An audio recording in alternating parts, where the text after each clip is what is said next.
Bismillahirrahmanirrahim. Hai, Assalamualaikum. Welcome back to Cengkeh Channel. Terima kasih kepada korang semua kerana sentiasa memberi support untuk channel ni.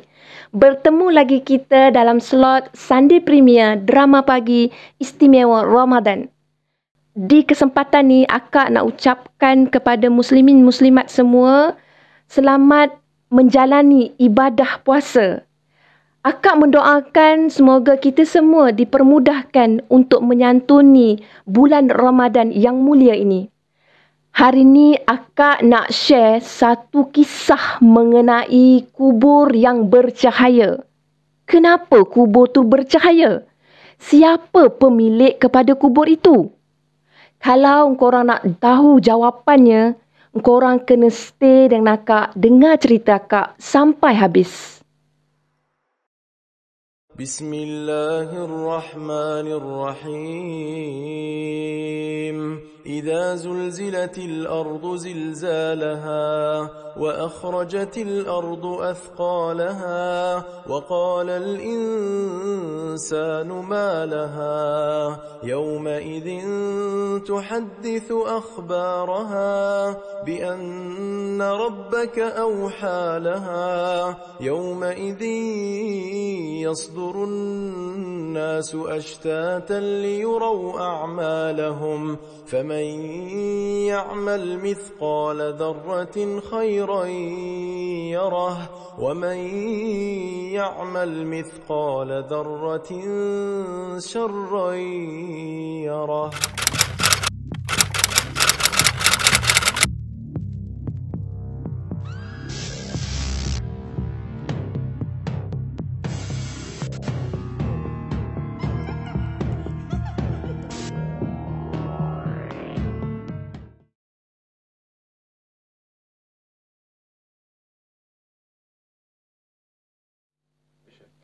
Sebelum akak meneruskan cerita pada kali ini, akak nak maklumkan bahawa akak pernah dengar kisah ni dikongsikan oleh seorang ustazah dalam ceramah beliau. Malah, kisah ni juga pernah dikongsikan dalam tazkirah di Masjid Sultan Zainal Abidin di Kuala Terengganu. Kisah ni, kalau tak silap akak, mungkin ada yang dah biasa dengar. Tapi hari ni, akak nak ceritakan semula untuk manfaat dan pengajaran kita bersama. Kerana kisah ni memang betul-betul memberi pengajaran kepada kita semua. Kisah ni berlaku di sebuah kampung. Pada suatu hari, seorang lelaki telah melalui satu kawasan perkuburan tahu. Lelaki tersebut melalui kawasan perkuburan tu di waktu malam kelam dan waktu malam yang sangat sunyi. Jadi masa dia lalui kawasan perkuburan tu, dia ada ternampak satu cahaya yang terang benderang. Cahaya tersebut menjulang sehingga ke langit. Masa dia tengok tu, dia terkejut lah. Dia terkejut, dia tergamam, macam-macam rasa lah ada bila tengok benda macam tu dekat kawasan perkuburan kan.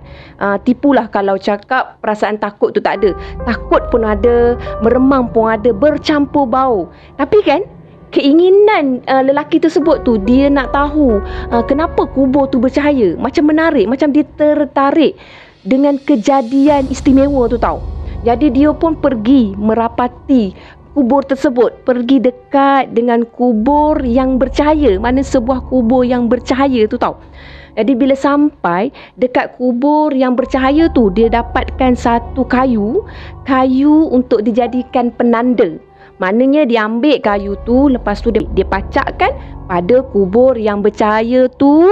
Kemudian dalam keadaan hati dia terfikir-fikir, perasaan dia terfikir-fikir, dia tinggalkan kubur tersebut pada malam tu. Jadi keesokan harinya, dia mintalah bantuan daripada orang kampung tu yang lebih mengenali pada pemilik kubur tersebut.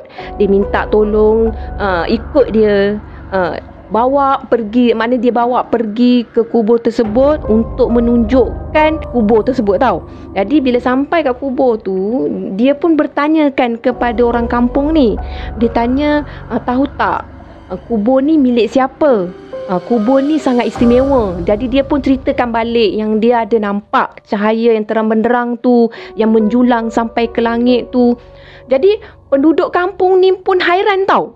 Hairan, pelik, sebab daripada penceritaan lelaki tersebut, penduduk kampung ni pun merasakan bahawa kubur ni pun dah jadi sangat istimewa. Jadi penduduk kampung tu pun jawab. Dia cakap, kalau nak tahu, arwah ni merupakan seorang lelaki tua yang tinggal di sebuah pondok di hujung kampung bersama dengan isteri arwah ni. Jadi apa yang menjadi daya tarikan, yang menjadi asbab kubur tersebut menjadi terlalu istimewa, tahu? Lelaki tersebut dia rasa macam dia nak tahu lagi dan dia nak mencari jawapan akan apa yang dirasakan, berkobar-kobar, tahu? Jadi dengan maklumat yang didapat tu tentang tempat tinggal arwah ni sekian-sekian, dia pun pergi menuju ke rumah arwah ni. Bila sampai ke rumah arwah ni, macam biasalah, dia memberi salam, beradab, kita beradab sesama kita apa semua. Jadi isteri pada arwah ni pun menyambut dengan baik apa semua kan. Jadi bila sampai kat situ, bila dah saling berkenalan, jadi isteri pada arwah ni jadi pelik, hairan. Kenapa ada lelaki tak dikenali ingin datang ke rumah dia, apa yang diinginkan? Bila lelaki tersebut menyampaikan hajat dia untuk mengetahui tentang arwah suami ni, suami pada isteri ni kan. Jadi isteri tu pun dia sudi untuk memberi jawapan. Jadi masa itulah lelaki tersebut telah menceritakan perkara yang sangat istimewa tu kepada isteri arwah ni. Isteri arwah ni jadi terkejut, jadi tergamam, jadi hairan. Hairanlah sebab dia lebih mengenali kepada arwah. Dia lebih tahu siapa arwah. Arwah ni bukan siapa-siapa. Sampai macam tu sekali apa yang diceritakan lelaki tersebut seolah-olah macam arwah ni seorang yang sangat istimewa. Jadi pada isteri dia, suami ni cuma seorang petani saja, lelaki tua, petani. Jadi isteri ni pun jadi hairan tau. Arwah ni bukannya seorang yang alim, bukan seorang ahli ibadat, bukannya orang-orang yang soleh, apalagi bukan imam, bukan muazzin, bukan guru Al-Quran. Malah arwah ni tak pandai pun membaca Al-Quran. Isteri arwah tak pernah pun dengar arwah ni membacakan Al-Quran. Jadi lelaki tersebut rasa tak puas hati, rasa macam mesti ada sesuatu yang menjadi asbab kenapa kubur tu bercahaya. Lepas tu lelaki tersebut pun bertanya dengan isteri arwah ni, ada tak perkara-perkara yang pelik yang dilakukan oleh arwah suami ni sepanjang kehidupan dia, sepanjang hayat dia kan. Jadi isteri ni pun berfikir dan akhirnya isteri kepada arwah ni baru teringat bahawa suami dia ni ada melakukan rutin yang memang dia akan buat selalu tau. Jadi dia pun isteri arwah ni pun bagi tahulah sebenarnya macam ni. Arwah suami saya ni setiap malam sebelum arwah ni tidur, arwah akan pastikan dia ambil wuduk. Lepas arwah ambil wuduk, arwah akan pergi dapatkan Al-Quran di atas rak. Lepas tu arwah akan masuk ke satu bilik dan masa itulah arwah ni akan membelik-belik tau kalimah-kalimah Al-Quran tu. Dia akan membelik-belik Al-Quran tu sehelai demi sehelai. Sementara tu, masa tu arwah juga ada merintih. Dan masa tu jugalah arwah ni dia macam meraba. Bukan macam lah, memang arwah ni meraba-raba ayat-ayat Al-Quran tu. Seolah-olah macam dia faham ayat tu. Dia membelik-belik seperti arwah ni sedang membaca ayat Al-Quran tu. Tapi arwah suami saya tak pandai baca Al-Quran. Jadi saya pun tak faham lah kenapa keistimewaan ni boleh sampai macam ni kan. Mungkin arwah ni dia terlampau ikhlas. Dia sangat menyayangi, menyantuni, mengasihi kepada Al-Quran tersebut. Seperti mana dia mengasihi kepada Al-Quran tu, seperti itulah dia mengasihi, menyayangi kepada Allah Subhanahu Wa Taala. Dia selalu menyebut-nyebut kalimah Allah, menyebut nama Allah yang dia tahu. Wa imma dia tak pandai pun untuk membaca Al-Quran tersebut. Dia sentiasa merintih. Dan ada juga waktu malam dia akan menangis mendayu-dayu bila dia mendakap Al-Quran tersebut. Air mata dia keluar. Rasanya memang tak sampai hati tengok, tapi boleh dinilai betapa ikhlasnya arwah menghargai, menyantuni Al-Quran tersebut. Sekadar nak bagi tahu je, arwah ni kadang-kadang dia akan terlena tau bersama dengan Al-Quran tu di bilik tersebut. Dia akan tertidur dan juga terlena bersama dengan Al-Quran kesayangan dia. Macam tu lah arwah setiap malam sebelum tidur.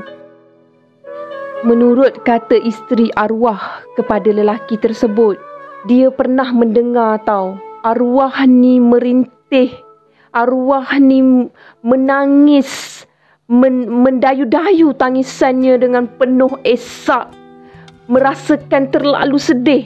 Kesedihannya digambarkan dengan penuh perasaan, penuh penyesalan. Menangis dengan keikhlasan tau. Menangis dengan penuh kasih sayang, dengan penuh penyesalan, rasa yang tak tergambar. Isteri arwah ingat lagi, dan isteri arwah dengar sendiri rintihan tersebut. Arwah merintih, Tuhanku, ampunkanlah aku kerana aku tidak mampu membaca kalimah-kalimahmu ini. Janganlah engkau hukum aku di atas kebodohanku ini, ya Allah. Wahai kalam Allah, maafkanlah kesalahanku. Aku tidak mampu membaca kalimah-kalimahmu. Aku tidak dapat bersahabat denganmu. Aku tidak dapat memahamimu. Tapi aku sangat mengasihimu. Aku sangat mencintaimu. Wahai kalamullah, janganlah engkau mendakwa aku. Jangan engkau menuduh aku di hadapan Allah di akhirat nanti. Akak boleh bayangkan tangisan dan air mata daripada arwah. Kemudian lelaki tu meminta kebenaran, meminta keizinan nak tengok Al-Quran milik arwah suami dia, Al-Quran kesayangan tersebut. Isteri arwah tak menghalang isteri arwah mencapai Al-Quran peninggalan arwah suami dia. Kemudian isteri dibagi kepada lelaki tersebut. Bila lelaki tersebut dapat Al-Quran tu, dalam hati dia berkata sesuatu yang sangat ajaib tau. Memang Al-Quran tu nampak lusuh seperti dah dibelik oleh seseorang berkali-kali, sentiasa dibelik-belik. Bukan setakat tu je, kertas pada Al-Quran tu kembang kerana dek air mata daripada arwah suami dia. Bayangkan macam mana cintanya dia pada Allah. Arwah ni seorang yang sangat istimewa. Kita dengar, kita faham, kita boleh rasai keistimewaan dia. Kita boleh mendalami, boleh merasai keikhlasan dia. Begitu cinta dia kepada Allah. Dia adalah lelaki terpilih walaupun serba kekurangan. Pastinya arwah ni sangat mulia pribadinya. Korang bayangkanlah, dia boleh menyantuni Al-Quran, dia boleh mengasihi Al-Quran, seolah-olah seperti diri arwah ni dah bersatu dengan ruh Al-Quran. arwah boleh mencintai Al-Quran sebegitu indah sekali, apatah lagi dengan Allah. Berertinya sekarang ni, arwah bukan sahaja menyantuni Al-Quran, malah menyantuni dan mengasihi Allah Subhanahu Wa Taala dengan sepenuh jiwa raganya. Bukan senang seseorang ingin menangis untuk penciptanya. Dan akak terasa seperti insaf dengan cerita yang akak dengar ni. Daripada asalnya akak dengar pertama kalinya daripada seorang ustazah. Marilah bersama-sama kita menghidupkan Al-Quran di masjid kita, di rumah kita, di dalam diri kita. Sama-samalah kita mengimarahkan Al-Quran dan sama-sama juga kita untuk memahami isi-isi kandungan Al-Quran. Subhanallah, demikian begitulah syafaatnya yang ada pada Al-Quran. Bukan sekadar kita memuliakan Al-Quran, malah bila kita membacanya, bertadabur pada setiap ayatnya dan beramal, insya-Allah nescaya Al-Quran tersebut akan membela kita di alam kubur, di akhirat kelak. Semoga kita semua mendapat manfaat dan pengajaran daripada kisah ni. Bersama-samalah kita untuk mengimarahkan, menyantuni Al-Quran, membaca Al-Quran di dalam rumah kita. Tak kisahlah di dalam rumah ke, kat mana-mana pun, kalau kita boleh baca sekurang-kurangnya 1 muka surat sehari pun tak apa. Kalau lebih lagi bagus. Bersama-samalah kita untuk istiqamah. InsyaAllah kita semua boleh buat. Sekian sahaja perkongsian akak pada hari ini. Terima kasih korang kerana setia mendengar cerita akak sampai habis. Selamat berpuasa. Assalamualaikum. Bye.